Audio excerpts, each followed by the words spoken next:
Halo, apa kabar rekan-rekan semua? Bertemu lagi ya dengan kami di Kako Mantis Channel.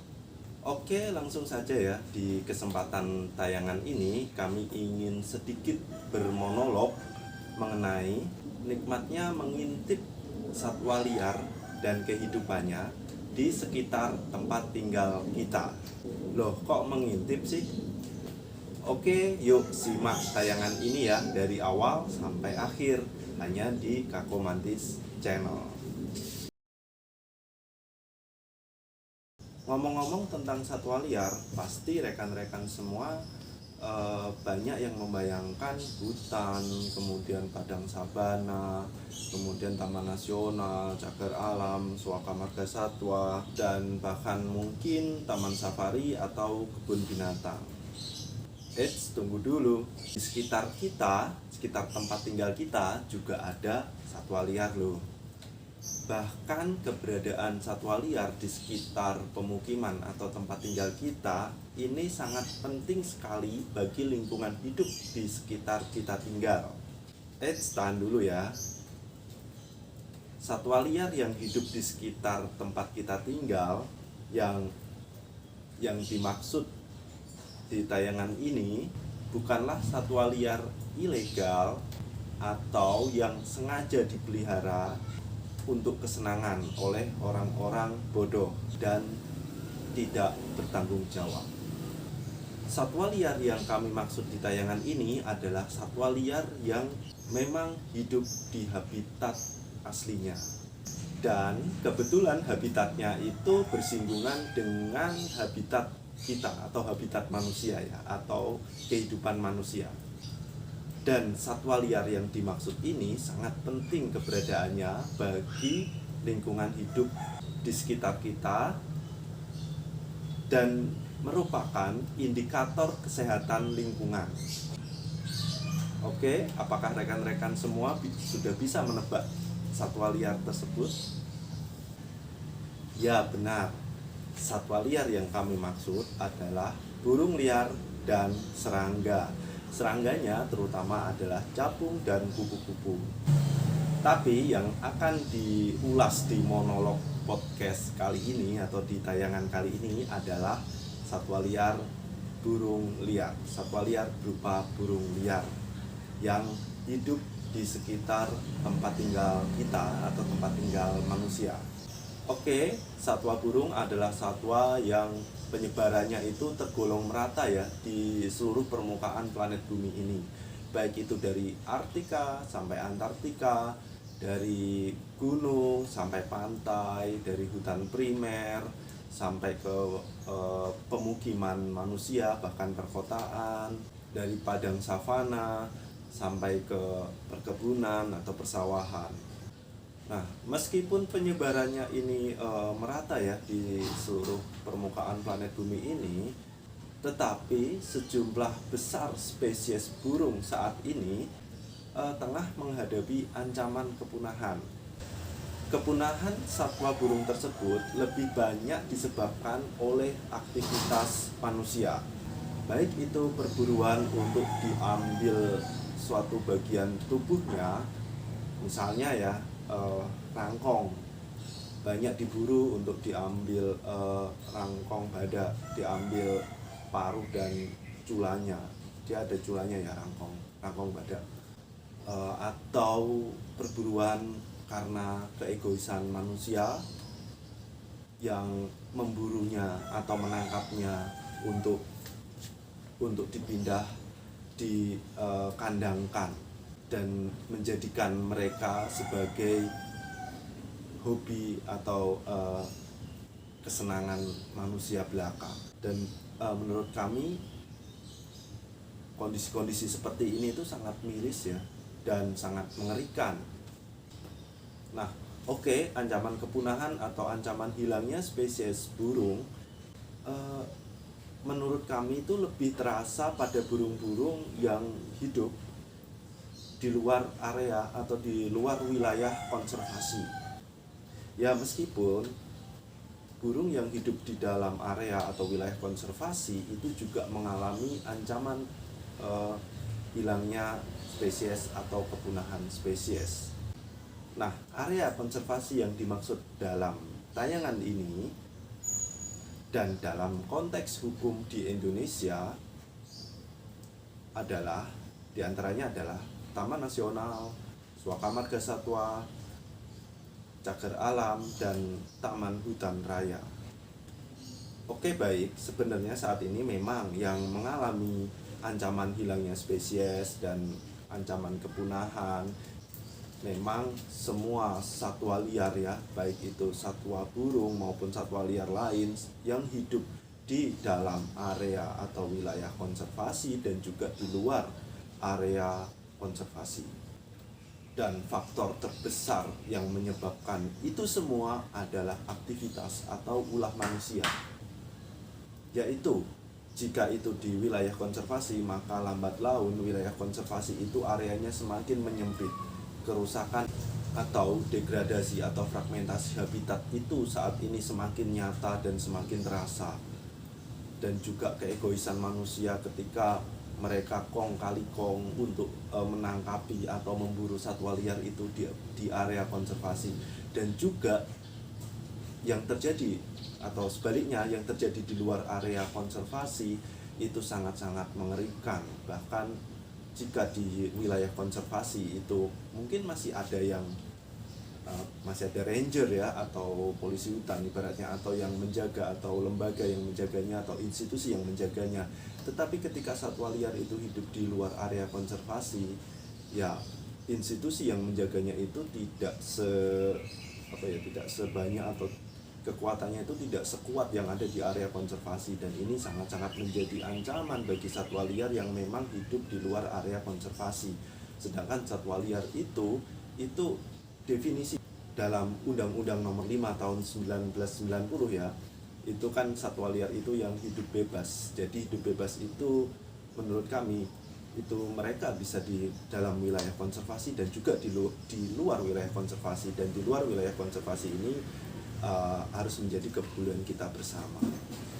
Dan hilangnya spesies di luar wilayah konservasi lebih karena keegoisan manusia ya, kayak kesewenang-wenangan manusia, ada rasa ingin memilikinya tapi tidak paham, si satwa tersebut tidak paham habitatnya.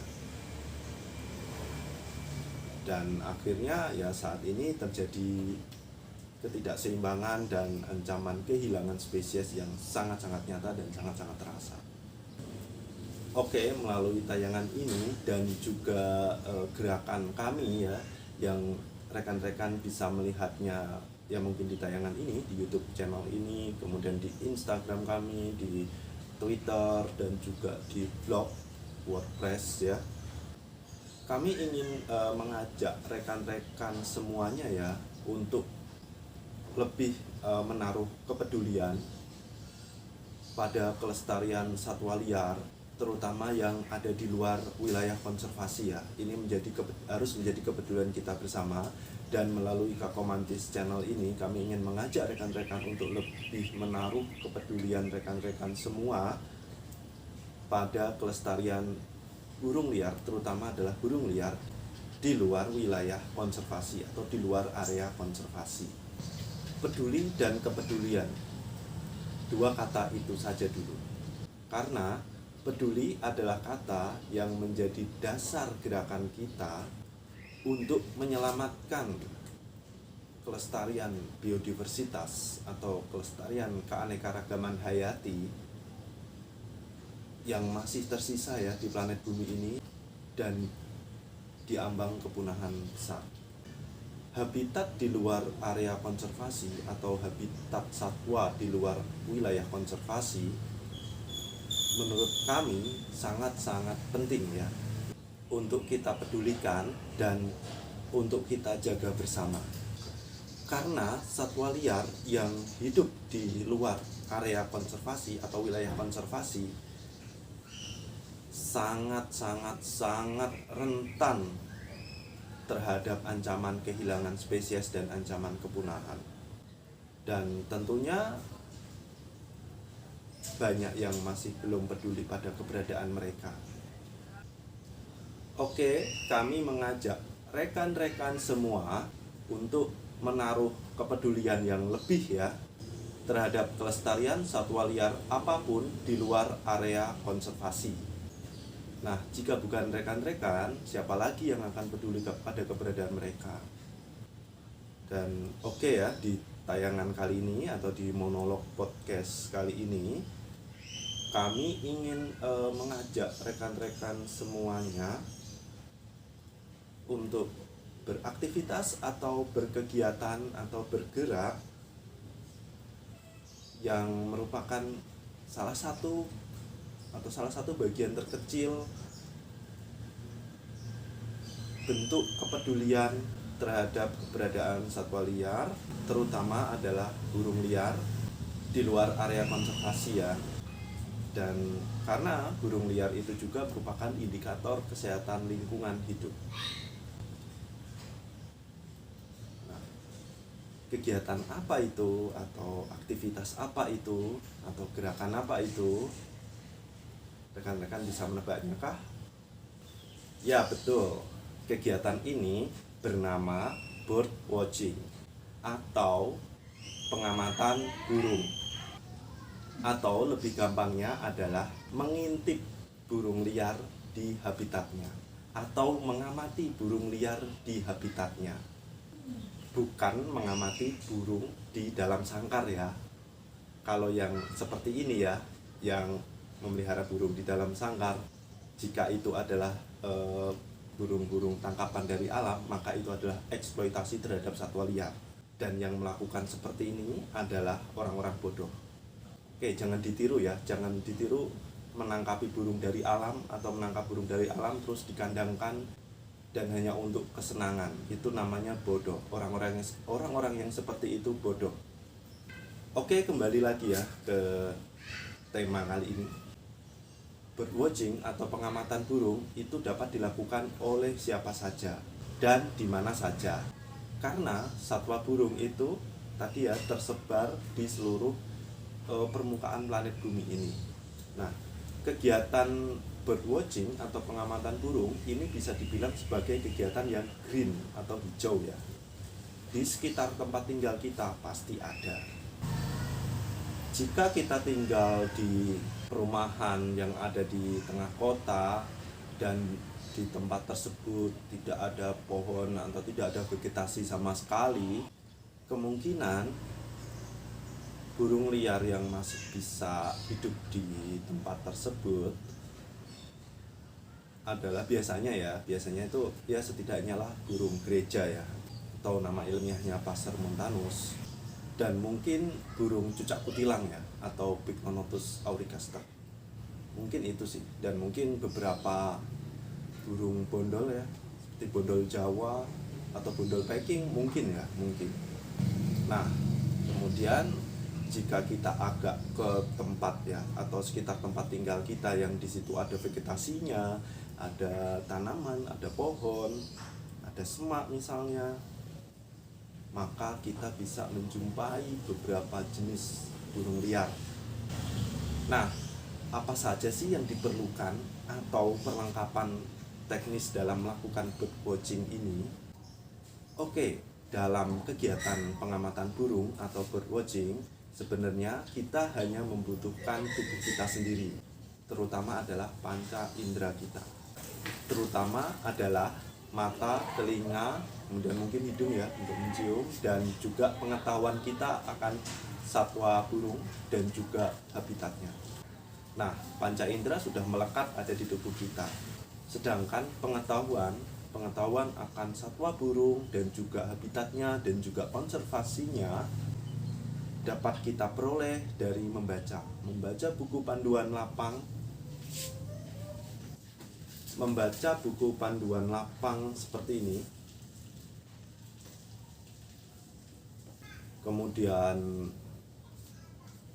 artikel-artikel ilmiah tentang satwa burung, kemudian dari jurnal-jurnal ilmiah, kemudian dari seminar, atau mungkin ada short course atau kursus-kursus singkat, kemudian dari diskusi, dan juga dari sumber-sumber lain ya, misalnya dari informasi dari organisasi-organisasi atau NGO atau organisasi lain pelestari biodiversitas. Nah, intinya dalam melakukan bird watching atau pengamatan burung, yang menjadi inti ya, itu adalah tubuh kita dan pengetahuan kita. Tubuh kita yaitu panca indera kita ya, semuanya, semua tubuh kita. Karena dalam birdwatching itu sendiri juga ada manfaat sport atau olahraganya sebenarnya. Nah, nanti terkait manfaat lain-lain terkait birdwatching itu nanti bisa kita bahas ya di tayangan berikutnya lah. Oke, nah dalam birdwatching ini jika sudah sering ya, atau bisa dibilang ya jam terbangnya tinggi ya, atau mungkin bisa dibilang pengalaman ya, maka biasanya itu kita mudah untuk mengenali ya atau mengidentifikasi satwa burung hanya dengan mengandalkan mata ya, meskipun itu misalnya burungnya jaraknya jauh ya, jauh dari pengamat tersebut, dan juga misalnya dari suara itu lebih mudah untuk mengidentifikasi mereka. Dan biasanya juga biasanya beberapa kali saya ngobrol sama mereka, biasanya juga ada intuisi ya, intuisi yang berkembang di mereka, yang memang jam terbangnya itu tinggi atau pengalamannya itu tinggi ya. Tapi semua itu dilatih ya, kita harus sering-sering lah mengamati burung di habitatnya ya, sekitar kita aja, di sekitar pemukiman, mungkin sekitar tempat tinggal atau perumahan yang kita tinggali, kampung yang kita tinggali. Misalnya di situ ada misalnya yang di perumahan itu ada taman perumahan ya, mungkin di situ dicoba aja, banyak ada beberapa jenis burung, dan ya pokoknya dicoba. Semakin lama ada diskusi juga, ada membaca artikel ilmiah juga, itu akan istilahnya berkembang, pengetahuan tersebut berkembang, dan juga intuisi juga ikut berkembang. Dan satu lagi yang penting itu adalah kepedulian ya, kepedulian untuk melestarikan satwa dan habitatnya, atau kepedulian melestarikan lingkungan hidup. Namun di dalam pengamatan burung itu juga ada peralatan opsional yang dapat membantu dan memudahkan untuk berkegiatan birdwatching, yaitu binokuler atau monokuler. Ya, seperti ini ya, ini binokuler, dan ini binokuler yang murah ya. Binokuler dan monokuler ini sangat memudahkan bagi saya yang belum pengalaman dan jam terbang yang masih rendah dalam mengamati burung. Ini sangat membantu untuk mengidentifikasi burung di habitatnya. Binokuler dan monokuler. Kalau monokuler itu, kalau binokuler dia ada dua ya, okuler dan objektifnya ada dua. Kemudian kalau monokuler itu satu. Dan keberadaan binokuler dan monokuler saat ini itu sangat beragam dan bervariasi, bermacam-macam, bervariasi panjang vokalnya, kemudian bervariasi kualitasnya, kemudian bervariasi kualitas lensanya, kemudian bervariasi bentukan produknya, dan juga terutama adalah bervariasi harganya. Dan ini yang saya pegang, ini harganya sangat murah sekali dan cukup memudahkan saya dalam mengidentifikasi burung liar yang mungkin jaraknya tidak terlalu jauh, tapi sangat memudahkan. Nah, jika rekan-rekan ingin menggunakan binokuler atau monokuler, pertama ya sesuaikan dengan kebutuhan rekan-rekan, mengamati burung apa atau mengamati di habitat yang seperti apa, dan juga disesuaikan dengan budget. Nah, nanti untuk mengenai binokuler atau monokuler nanti kita bisa bahas di tayangan berikutnya ya. Ya tadi ya, misalnya kita akan membeli alat bantu untuk melakukan birdwatching, maka pertama pahamilah kebutuhan kita. Kita akan mengamati burung di habitat seperti apa. Kemudian kita harus menyesuaikan juga budgetnya. Nah, misalnya ya, kita akan mengamati burung liar di sekitar tempat tinggal kita, kemudian ya area-area pemukiman, perkotaan, misalnya taman kota, yang binokulernya mungkin yang tidak terlalu mahal, dan mungkin cari binokuler yang tidak jaraknya atau jarak fokalnya tidak terlalu panjang ya, atau tidak terlalu jauh, dan mungkin itu lebih murah gitu secara budget. Kemudian ketika kita akan mengamati raptor ya, atau burung pemangsa, elang gitu kan, tentu kita membutuhkan mungkin monokuler yang mungkin lebih mahal ya harganya. Atau kita mengamati burung-burung migran, burung-burung air ya, burung pantai migran ya, mungkin ya kita butuh budget yang agak lebih sedikit ya, lebih mahal. Tapi nggak apa-apa, itu semua adalah alat bantu. Tapi yang penting adalah kepedulian, atau kita setelah kepedulian kita asik melakukan birdwatching itu. Lalu biasanya peralatan lain yang juga membantu ya dalam kegiatan pengamatan burung itu adalah kamera dan alat perekam suara atau recorder. Dan tentu ya, kamera ini juga harganya nggak murah ya. Tentu kamera yang tidak kamera dengan lensa yang panjang fokusnya itu pendek ya, tapi panjang fokusnya itu panjang gitu, atau lensa tele itu kan harganya nggak murah. Dan mungkin seperti ini bisa diabaikan, kecuali jika rekan-rekan ingin lebih serius, ingin benar-benar mengambil data itu secara serius ya, mungkin kamera itu perlu dipertimbangkan, dan juga perekam suara, tergantung tujuannya. Dan juga atau kamera yang bisa merekam video, itu nanti tahap selanjutnya. Jika rekan-rekan baru mau ya, istilahnya baru mau bergerak untuk birdwatching, maka ya itu abaikan dulu. Dan jika rekan-rekan sudah expert ya, pasti punya kamera tersebut, recorder atau perekam suara, dan tentunya setidaknya adalah binokuler atau monokuler tersebut. Oh iya, ada yang kelewatan ya. Satu hal yang sangat penting dalam birdwatching, selain intinya adalah tubuh kita dan kepedulian kita dan pengetahuan kita, adalah satu, yaitu catatan perjumpaan burung. Nah, melalui atau dengan catatan perjumpaan ini, rekan-rekan dapat menuliskan atau mencatat jenis burung yang rekan-rekan temui saat pengamatan burung atau saat birdwatching. Nah, catatan perjumpaan atau catatan dalam pengamatan burung itu dapat dibuat seperti ini ya. Nah, dapat dibuat tabel seperti ini. Kolom pertama itu mungkin bisa diisi nomor, kemudian kolom berikutnya itu bisa diisi jenis atau spesies burung yang dijumpai, kemudian kolom berikutnya itu bisa ditulis waktu atau jam. Jadi kita saat melakukan pengamatan birdwatching sebaiknya menggunakan jam tangan ya.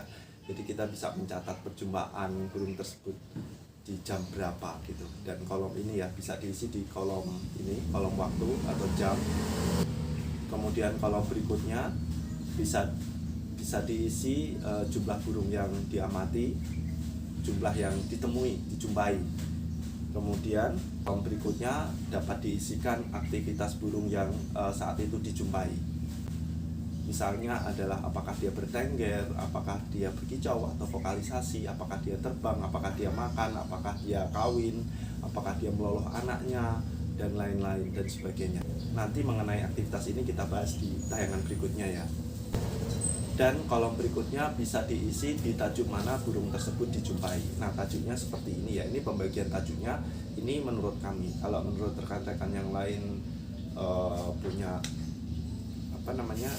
diagram tajuk ya, bisa diisikan sesuai dengan rekan-rekan ya. Nah, ini misalnya ya. Misalnya saya mengamati burung di hutan Kota Bekasi.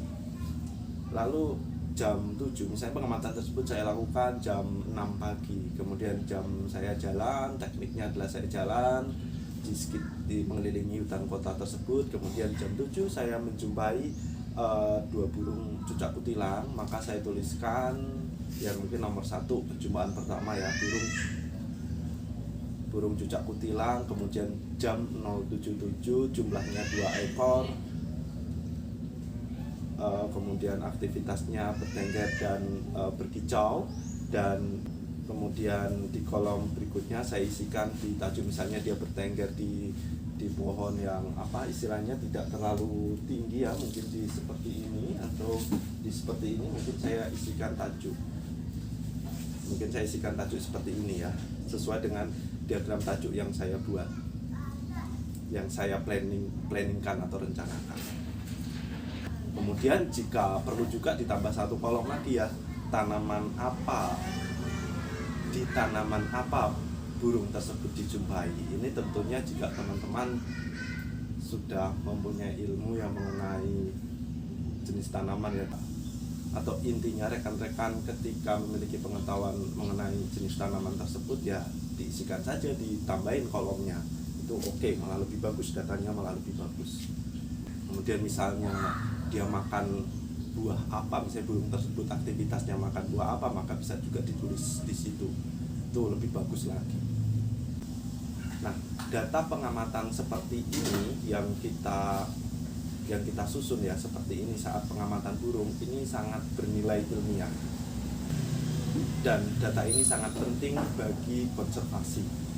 Apalagi ketika data ini digunakan untuk membuat suatu jurnal ilmiah atau laporan ilmiah, ataupun untuk penyusunan kebijakan di suatu daerah. Ini sangat-sangat penting ya data yang kita dapatkan atau kita susun saat pengamatan burung. Dan data ini bisa menjadi sangat-sangat penting ketika kita menjumpai salah satu spesies yang statusnya itu terancam punah di suatu lokasi, dan mungkin data seperti ini bisa menjadi suatu bukti ya, supaya pembuat kebijakan di suatu wilayah tersebut, baik itu kota, kabupaten, atau provinsi, itu tidak semena-mena terhadap lokasi tersebut.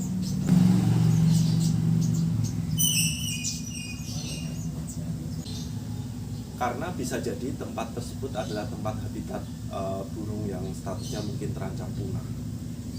Nah, lalu ada pertanyaan, bagaimana jika belum bisa mengenali atau mengidentifikasi burung? Tenang dulu, tenang. Nah, solusinya pertama, kita melakukan pengamatan kegiatan burung itu tidak usah dianggap terlalu serius. Yang penting adalah kepedulian dan niat, dan kita bisa berekreasi dengan cara mengamati burung. Jadi pertama, jadikan pengamatan burung atau birdwatching adalah sebagai rekreasi. Dari rekreasi tersebut yang kita lakukan, lama-lama kita dapat mengenali burung tersebut dan habitatnya tersebut. Nah, kemudian solusi kedua, dapat sering-sering membaca buku panduan lapang atau melihat, sekarang kan sudah ada tuh Instagram yang memang pelestari satwa liar atau pelestari keanekaragaman hayati. Nah, di situ biasanya ada mengenai foto-foto yang ditampilkan di akun mereka itu mengenai burung liar, satwa liar lainnya, dan juga burung liar. Itu bisa dipelajari dari situ. Jadi belajar itu luas ya. Bisa dari buku-buku panduan lapang. Ini kan kalau tidak punya juga susah. Jadi bisa melewati website ataupun akun Instagram lah yang paling gampang saat ini. Dan kemudian sering membaca juga artikel-artikel ilmiah, banyak kok di website. Kemudian solusi yang ketiga itu mungkin sering-sering ikut mengamati burung oleh para pengamat yang sudah ada. Nah, ini gimana bisa kita tahu ya? Kita sering-sering searching di internet. Nah, kemudian solusi keempat, jika kita ikut pengamatan mereka, kita bisa berdiskusi dengan mereka. Nah, diskusi ini juga bisa kita lakukan ketika kita melakukan pengamatan mandiri. Kita bisa diskusi via, sekarang kan juga ada media-media online juga banyak ya, media sosial bisa, WhatsApp lah, Telegram bisa lah. Lalu diskusi dengan kami di Kakomantis Birding juga oke, kami sangat terbuka, kami sangat senang. Kemudian solusi kelima adalah jika belum begitu memahami belum dapat mengidentifikasi jenis burung, Maka ya kembali lagi ke solusi pertama ya, nikmati kegiatan birdwatching itu. Jangan terlalu serius untuk mengambil datanya, jangan dulu. Nikmati dulu, peduli dulu, niat dulu lah. Nikmati dulu dan jadikan birdwatching itu sebagai kegiatan tamasya atau rekreasi. Nikmati indahnya satwa burung ya yang bebas berkeliaran, nikmati kicauannya, nikmati tingkah polanya di alam, meskipun itu di sekitar tempat tinggal kita, dan nikmati juga emosi lingkungan sekitar di mana burung tersebut hadir atau dijumpai. Nah, kemudian ketika ingin membuat catatan ya, ketika kita belum bisa terlalu mengenali atau mengidentifikasi, maka bisa dituliskan semampunya dulu saja. Misalnya nih, kita ketemu burung A. Nah mungkin secara pengalaman kita tahu nih burung A ini di lingkungan kita atau di tingkat lokal lingkungan kita itu pernah disebut sebagai burung apa. Nah, bisa kita tuliskan. Katakanlah misalnya burung cucak kutilang, Pycnonotus aurigaster, suaranya seperti ini. Oh, ini kalau di kampung saya atau di tempat tinggal saya atau pengalaman saya dulu ini namanya kutilang. Tulis saja kutilang. Meskipun entah dia bukan kutilang ya, entah dia mungkin burung cerucuk gitu kan. Ya biasanya mirip-mirip bentuknya kalau kita lihat dengan mata, dan dia di pohon. Ya ketika itu kita tahu itu kutilang, tuliskan dulu saja burung yang dijumpai, jenis burung yang dijumpai kutilang gitu.